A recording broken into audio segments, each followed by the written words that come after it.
کہ وقف board government کا ہی ایک اسٹیٹوٹری باڈی ہے. وقف ایکٹ 1995 کے تحت ہی ہر اسٹیٹ میں وقف بورڈ بنائے گئے ہیں تاکہ وقف پراپرٹی کی سنرکشن ہو پائے, اور اسی تحت ان کے جو اعلیٰ ادھیکاری ہوتے ہیں, آفیسر ہوتے ہیں, وہ WBCS آفیسر ہوتے ہیں, سول سروینٹ, ریٹائرڈ ججز ہوتے ہیں, اس میں اسلامک اسکالرز ہوتے ہیں. گورنمنٹ اپوائنٹ کرتی ہے, ہم اور آپ اپوائنٹ نہیں کرتے ہیں. اس کو چلاتا کون ہے؟ گورنمنٹ چلاتا ہے.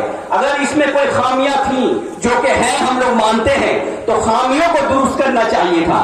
سیکشن 40 کہتی ہے کہ کوئی بھی وقف پراپرٹی اگر ڈسپیوٹ ارائز ہوتا ہے, اگر اس میں ڈسپیوٹ ہوتا ہے, مان لیجیے یہ وقف پراپرٹی ہے, اس کے ٹیننٹ یا اس کے آس پاس کے کوئی آدمی اس پہ معاملہ کرتے ہیں کہ فلاں میرے لوگوں کا, میرے دادا پر دادا کا یہ جگہ تھا, اس کو زبردستی وقف کی گیا ہے, کوئی بھی طرح کا ڈسپیوٹ آتا ہے تو وقف بورڈ کے سمکھ وہ پہلے لایا جائے گا. وقف بورڈ اس کے کاغذات کو کھنگالے گی, دیکھے گی.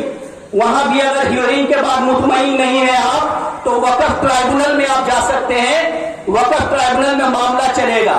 اس طرح وقف بورڈ کسی بھی گلی کوچے یا روڈ کی جائیداد کو وقف پراپرٹی گھوشت نہیں کرتی ہے.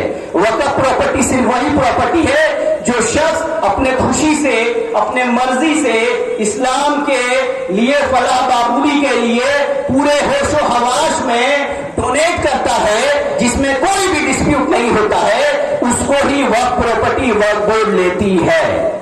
تو آپ کس طرح بول دیے بھائی کہ ساری پراپرٹی کو آپ وقف کر دیں گے؟ اتنا خوف کیوں ہے آپ لوگوں کو؟ یہ RSS والوں کو اتنا خوف کیوں ہے؟ اور میں ایک بات بتا دوں, یہ مسلم ورسز ہندو نہیں ہے, یہ مسلم ورسز ہندو نہیں ہے, یہ RSS ورسز سمویدھان کو ماننے والوں کا جنگ ہے. ہم لوگ سمویدھان کا وشواس رکھنے والے لوگ ہیں. مسلمان جنگ آزادی میں حصہ لینے والی قوم ہے, RSS جنگ آزادی میں حصہ نہیں لیا تھا. مسلمان ہمارے انڈین فلیگ کو ہاتھوں میں لے کے دوڑنے والی قوم ہے. RSS کے ناگپور ہیڈ کوارٹر میں 52 سالوں تک ہمارا ترنگا نہیں پھہرایا تھا. RSS ہمارے شہیدوں کا اپمان کرنے والا دل ہے. مسلمان شہیدوں کو اپمان نہیں کرتی, شہیدوں کو دل سے لگاتی ہے. اشرف اللہ خان ہو یا وہ بسمل ہو, ان لوگوں کو چھاتی سے لگانے والی قوم ہے مسلمان. تو میں یہ کہنا چاہتا ہوں, یہ مسلم ورسز ہندو نہیں ہے, یہ سمویدھان میں وشواس رکھنے والے ورسز سمویدھان کو تار تار کرنے والوں کی جنگ ہے میرے دوست. اور اس میں سمویدھان میں وشواس رکھنے والے ہی جیتیں گے, انتم چھڑ تک یاد رکھیے گا. بس اور ایک بات کہہ کے میں گزر جاؤں گا, بہت بڑے بڑے وقتہ یہاں پہ ہیں. جس پارٹی نے جو سیکولر ہونے کا دم بھرتی ہے, اگر آپ کو ان سے بدلہ لینا ہے تو آپ اپنے باتوں سے بدلہ لا لیں.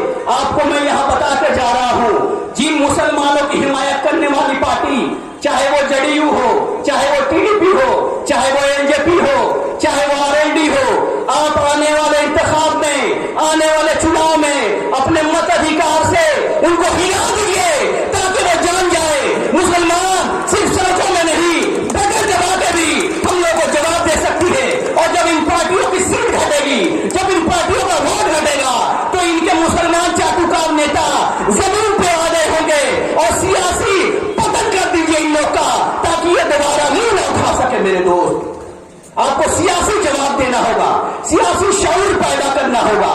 آنے والے انتخاب میں جتنی بھی سیکولر دم بھرنے والی پارٹیاں ہیں, ان لوگوں کو آپ اپنے ووٹ سے اپنا جواب دیں گے. دیں گے نا؟ دیں گے تو ووٹ سے جواب دیجیے, کیونکہ ووٹ سے جب جواب دیں گے تو آپ کی آواز پارلیمنٹ میں گونجے گی, پارلیمنٹ میں پھر بحث ہوگی, اور لوگ کہیں گے کہ آپ نے جو چھلاوا کیا تھا افطار پارٹی میں جبہ پہن کے, افطار پارٹی میں ٹوپی پہن کے, نماز ادا کر کے شف میں آپ نے جو مسلمانوں کے ساتھ چھل کیا تھا, مسلمانوں نے مولانا آزاد کے راستے پہ چلتے ہوئے اپنے ووٹ کا مت کا ادھیکار کرتے ہوئے آپ لوگوں کو جواب دیا ہے. اس طرح آپ لوگوں کو جواب دینا ہے, اور یہ جنگ بہت لمبی چلنے والی ہے. سپریم کورٹ میں بھی یہ یاچیکا دائر ہوئی ہے, پر 2019 میں بھی CA کے قانون میں یاچیکا دائر ہوئی تھی, ابھی تک کوئی ہیئرنگ نہیں ہوئی ہے. پر ہم لوگ سمویدھان میں وشواس رکھنے والے لوگ ہیں, ہم لوگ کورٹ میں وشواس رکھتے ہیں, ہم لوگ سڑک سے لے کے سنسد تک, سنسد سے لے کے کورٹ تک اپنی بات کو رکھیں گے, اور ان لوگوں کو اپنے مت سے کی ادھیکار سے ان لوگوں کو جواب دیں گے. بس یہ شعر کہہ کے میں گزر جاؤں گا.